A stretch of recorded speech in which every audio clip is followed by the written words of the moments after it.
मौका देखकर, अकेला देखकर उसने उसको चाकू से हमला करके उसकी हत्या कर दी। तो ये सबक भी होगा आगे बाकी जो थाना प्रभारी या बाकी जो अनुसंधान करता है उनके लिए। नमस्कार, आप देख रहे हैं दस्तक लाइव। बोकारो से इस वक्त की सबसे बड़ी खबर। इंसाफ के नाम पर सिस्टम हुआ बेनकाब। बोकारो में एक ऐसा सनसनीखेज मामला सामने आया है जिसने न सिर्फ इंसानियत को झकझोर दिया है बल्कि पूरी पुलिस व्यवस्था को कटघरे में खड़ा कर दिया है।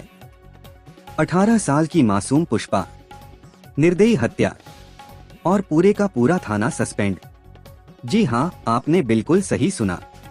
क्या है पूरा मामला, सुनिए इस दिल दहला देने वाली कहानी को। पिंडराजोरा थाना क्षेत्र के खूंटाडीह गांव की रहने वाली पुष्पा 24 जुलाई 2025 को अचानक लापता हो जाती है। परिवार दर दर भटकता है। मां थाने पहुंचती है, लेकिन पुलिस की 10 दिन तक एफआईआर ही दर्ज नहीं होती। यहीं से शुरू होता है लापरवाही और संवेदनहीनता का खेल। 8 महीने तक जांच, लेकिन नतीजा जीरो। थक-हार कर परिवार पहुंचता है हाई कोर्ट और फिर न्यायपालिका का डंडा चलता है। कोर्ट ने बोकारो के एसपी को तलब किया, साफ चेतावनी, जांच सुधारिए वरना केस सीबीआई को जाएगा। लेकिन कहानी यहीं खत्म नहीं होती। आरोप है कि पुलिस ने पीड़ित परिवार को ही प्रताड़ित किया, मारपीट तक की गई, यानी रक्षक ही बन गए भक्षक। फिर एंट्री होती है स्पेशल इन्वेस्टिगेशन टीम की और खुलता है पूरा राज। सिटी डीएसपी आलोक रंजन के नेतृत्व में बनी स्पेशल इन्वेस्टिगेशन टीम और महज एक दिन में खुलासा। सच जानकर रूह कांप जाएगी। पुष्पा का प्रेम संबंध गांव के ही दिनेश महतो से था। शादी के दबाव से बचने के लिए 21 जुलाई को कॉलेज के पीछे ले जाकर चाकू से बेरहमी से हत्या और शव को जमीन में दफना दिया गया। खुदाई में मिले शव के अवशेष, कपड़े के टुकड़े, हत्या का हथियार। लेकिन सबसे बड़ा खुलासा अभी बाकी था। स्पेशल इन्वेस्टिगेशन टीम के जांच में सामने आया, थाना के कई पुलिसकर्मी आरोपी से मिले हुए थे।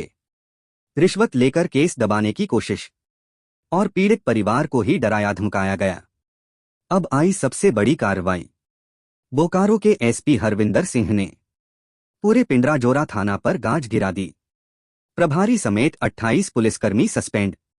पिंडराजोरा से एक मिसिंग लड़की का एक मैटर चल रहा था और काफी सुर्खियों में भी था, जिसको जिसको कांड 147/25 पिंडराजोरा जो कि 4 अगस्त को रजिस्टर किया गया है, उसके उद्भेदन हेतु एक एसआईटी का गठन किया गया था डीएसपी सिटी के नेतृत्व में। और उनका जो जो पॉसिबल सोर्सेज होते हैं उससे हमने अलग अलग सोर्सेज से उसका पता लगाने का प्रयास किया।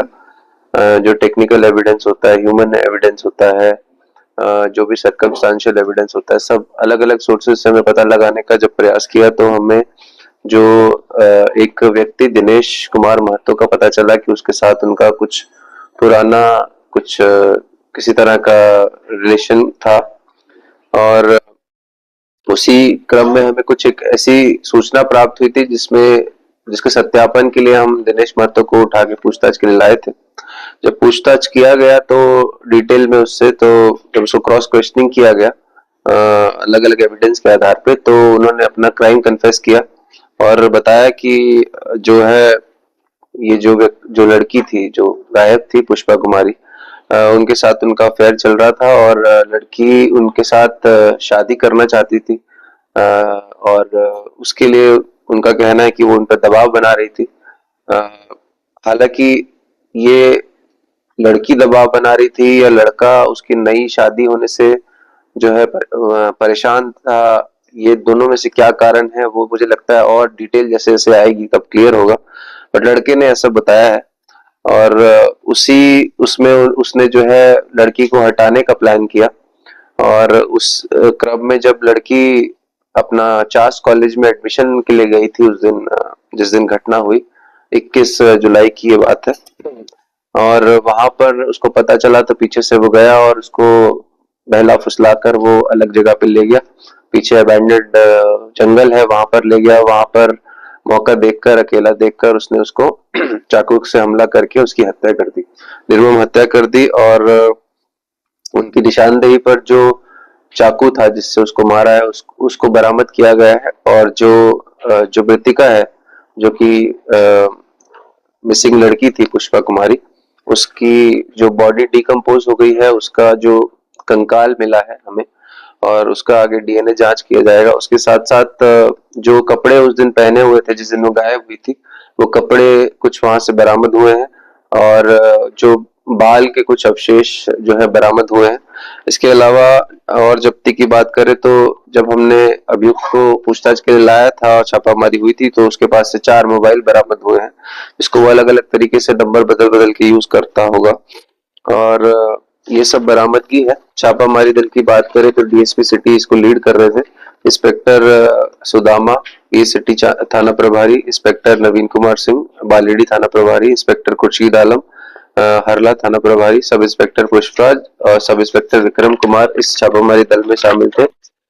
इस कांड के अनुसंधान में बहुत सारी चीजें आई, बहुत सारे पहलू आए। आप भी जानते हैं हाईकोर्ट भी इसको मॉनिटर कर रहा था और इसमें उनके द्वारा लगातार कई दिशा निर्देश दिए जा रहे थे इसके त्वरित उद्भेदन हेतु। हम लोग भी अपनी तरफ से हर तरीके का संभव प्रयास कर रहे थे।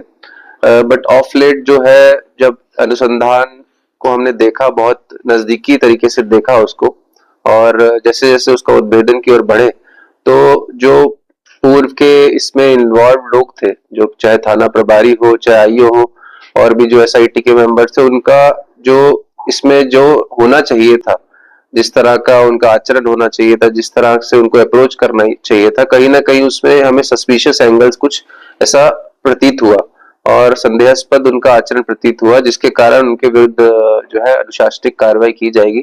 आज ही सभी को सस्पेंशन ऑर्डर्स मिल जाएंगे और सभी के विरुद्ध जो एसआईटी मेंबर्स थे, जो 4 एसआईटी मेंबर जिसमें थाना प्रभारी भी शामिल है, उन सभी के विरुद्ध जो है कड़ी अनुशासनिक कार्रवाई की जाएगी। बिकॉज इसकी वजह से आप, हालांकि जब अगर हम देखेंगे फैक्ट्स में, तो लड़की जिस दिन गायब हुई उसी दिन उसकी हत्या कर दी गई थी, तो बचाने का प्रयास, मतलब बचाना संभव नहीं था, लेकिन इसको जल्दी उद्भेदन किया जा सकता था, हमें ऐसा लगा जब इसमें और नजदीकी से बहुत घुस के हम इन्वॉल्व हुए। तो ये थोड़ा सा डिसहार्टनिंग है हम लोगों के लिए। लेकिन ये सबक भी होगा आगे बाकी जो थाना प्रभारी, बाकी जो अनुसंधान करता है उनके लिए, कि किसी तरह का इस तरह का मिसचीफ अगर वो ट्राई करेंगे या कुछ भी सोचेंगे ट्रैक से हट के, जो हम लगातार क्राइम मीटिंग में, लगातार ब्रीफिंग में सबको बोलते रहते हैं कि जो क्रिमिनल इन्वेस्टिगेशन को कैसे रखना है, अपने एटीट्यूड, अपने बिहेवियर को कैसे रखना है, अगर उससे हट के कोई भी चलेगा तो उसको बख्शा नहीं जाएगा। ये एक क्लियर मैसेज है।